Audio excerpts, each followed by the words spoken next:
saboda haka dangane da abin da aka damƙa mana ko menene shi, ko da ko gaɓaɓunmu ne, akwai abin da za a tambaya.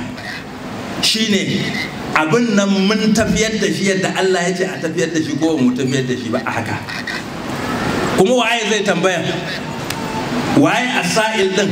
Dan akwai as-su'al, as-sa'il wal mas'ul. To wane ne wanda zai tambaya? Allah ne da kansa zai wannan tambayar. Kuma a tambaye mu dinnan kuma mu ne wanda za a yi wa tambaya. Don haka ba maganar wasa bace. In kowa idan bai binciki kansa ba, to gare ya koma ya binciki kansa tun daga gaɓoɓinsa, don wannan kan mun san kowa yana da shi, tun daga gaɓoɓinsa da ya kamata yi wa kiwo har zuwa ɗaiɗaikun waɗanda aka ce yi wa kiwo an yi musu kiwo. Don haka shi yasa wato yake da abin bakin ciki ga al'amarin shugabancinmu na al'ummarmu a matakai daban-daban. A yau shugabanninmu na siyasa an riga an cusa musu wata magana, kuma mu ma sauran mutanen da ba mu kai matsayin shugabanci ba, kamar mun yadda da wata magana cewa siyasa fa daban, addini fa daban. Duk wanda ya yarda da wannan, to an ɗora shi tafarkin da in ya je gaban Allah dangane da wannan abin da Annabi sallallahu alaihi wasallam ya ce kullukum ra'in wa kullukum mas'ulun an ra'ayati, za a yi masa tambayar da ba zai iya amsawa ba.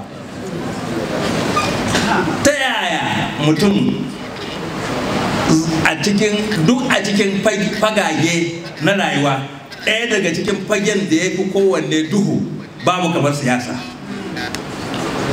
to ta yaya za kai da Allah ya bai wa fitila ta shari'ar musulunci da za ta haska maka don kaga abin da ya kamata ka yi da abin da bai kamata ka yi ba, ta yaya za a kawo maka wata tunani a ce in za ka shiga fagen siyasa ka ajiye wannan fitilar a gefe, ka shiga cikin duhun, sannan ka yi ta faɗi tashi baka san inda ma ka nufa ba, baka san abin da ya kamata ka riƙa ba, baka san abin da ya kamata ka bari ba.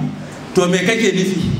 Aikin da kake yi a cikin siyasa wato komi halal ne a ciki, saboda haka duk abin da kaga dama ka halatta shi kenan ya halatta, ba za a tambaye ka ba, alhali ko kai mas'ulun ne, wato ba za a tambaye ka ba. Kuma duk wani abin da kai aiki na alkhairi a cikin siyasar taka ba za a baka lada ba kenan, tunda ba ruwan addini da shi. To ba haka bane. Duk wasu 'yan siyasa mu muna kira gare su san da haka. Wato wannan al'amarin shugabanci al'amari wato addini ne, don Allah zai tambaya a kai. In ka yi daidai ya baka sakayya ta alkhairi, in baka yi daidai ba kuma ka samu da sakamako wanda yake mara kyawu, Allah ya sauke. To haka Allah zai tambaya a matakai daban-daban. To an ce lokaci yayi, to bari a gurgujen karasa da wasu kalmomi.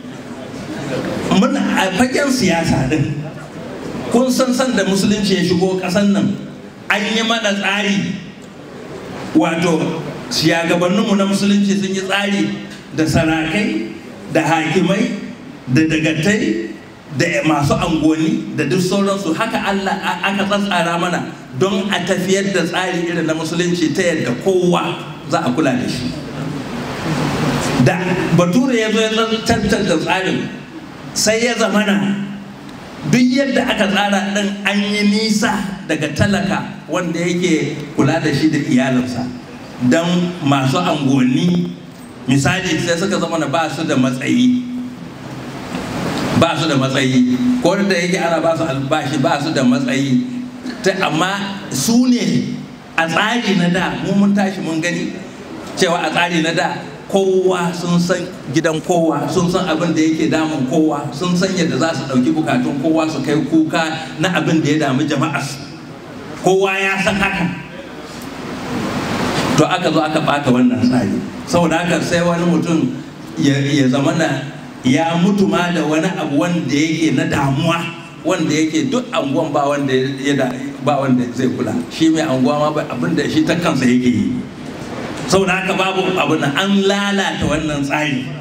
Amma da za mu dawo ga waɗannan tsari, tun da tsarin musulunci shi ya kafa wannan tsari tun farko, da za a dawo da wannan, su shugabanni a ba su haƙƙin da Allah ya ce a ba su, su kuma su ɗauki nauyi da Allah ya ɗora musu a matsayin wajibi, to da an yi haka, wato da an gyara al'amura. Kuma ina tabbatar muku abubuwa da yawa, ko ta fannin halin tsaro ne da dai sauransu, da abubuwa da yawa da yake damun mu a cikin al'umma, idan muka koma muka kula da waɗannan abubuwa, bayan kowane ɗaya daga cikinmu ya riƙi ainihin nauyin da Allah ya ɗora masa da kiwon da Allah ya ɗora masa, to bayan kowa ya yi, mu koma mu waɗannan tsarin wanda za su taimake mu a al'ummance, ta yadda kowannen zai kula tun daga danginsa da waɗanda suke cikin gidansa, suke karkashin kulawansa, da makwabtansa, da kuma shugabannin anguwansa, da kuma duk sauran har a kai wato zuwa ga sama. To muna fata kowa kar ya mance da nashi nauyin da Allah ya ɗora masa, don saboda in muka hallara gobe a gaban Allah, kowa ya zama yana da amsar da zai baiwa Allah maɗaukakin sarki. Allah kar ka sa mu ji kunya ranar da za mu gamu da kai. Allah ka ƙara buɗaɗa mana mu ƙara gane wannan addini.